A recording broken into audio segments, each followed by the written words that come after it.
Good afternoon, I'm Riley King, and welcome to this afternoon news report right here on the Riley King Network. Let's begin. Abortion, drunken driving, animal welfare laws to take effect in New Hampshire. New law restricting abortion to take effect on January 1st.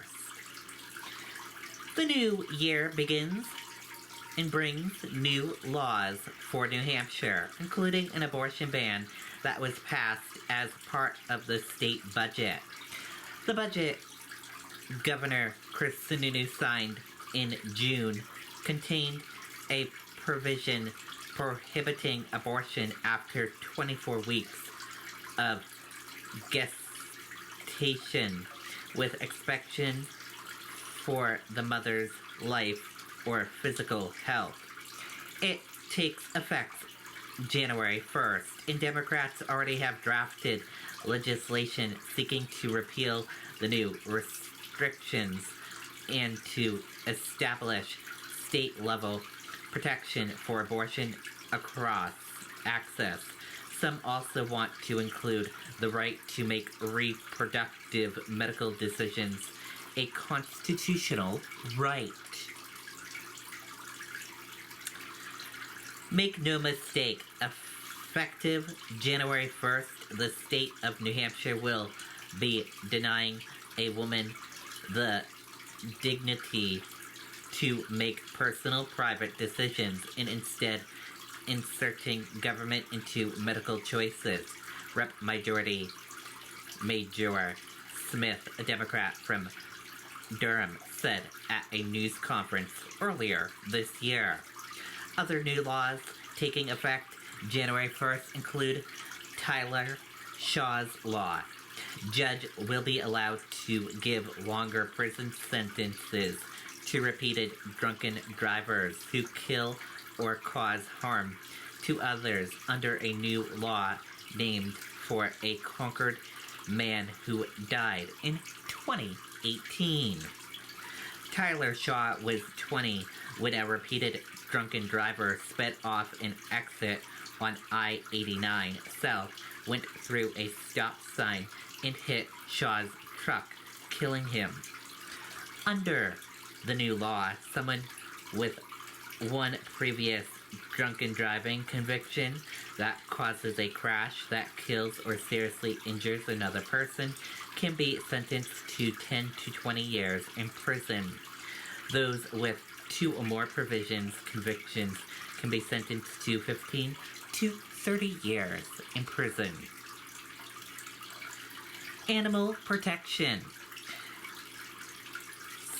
Serving their cat, canine, and wild critter constitution, lawmakers passed 3 animal-related bills that take effect January 1st. One makes it a misdemeanor to maliciously remove a tracking collar or microchip from someone else's dog. The bill, which also makes stealing a dog a felony for a second offense, was prompted by what supporters described as a growing problem of dog flipping, in which people steal dogs to sell for profit. Another will expand the state's animal cruelty law and make it illegal to beat, whip, torture, or manipulate any wild animal, fish, or bird. The third requires drivers who injure or kill cats to notify police or the pet's owners, or else face a $1,000 fine, a mandate that has long existed for run-over dogs. Even though it's not a big budget item, these things are really, really important, Governor Chris Sununu said when he signed the bills at an animal shelter in Salem. We're not going to just let this stuff pass by. We can really do something about it. Animals are a bipartisan issue. Sexual assault laws. Sex workers who report sexual assault will not be prosecuted for prostitution under a new law aimed at encouraging victims to come forward. The law established a state policy of protecting sex workers from arrest, prosecution, and conviction for prostitution if they report that they or someone else has been sexually assaulted. Another new law taking effect January 1st, which will increase the penalty for someone who pays to engage in sexual contact with someone under the age of 16. And that does it for this afternoon news report right here on the Riley King Network. Thank you for watching this afternoon news report. I hope you all have a great rest of your day and see you back here later on today for another news report. Goodbye, everyone.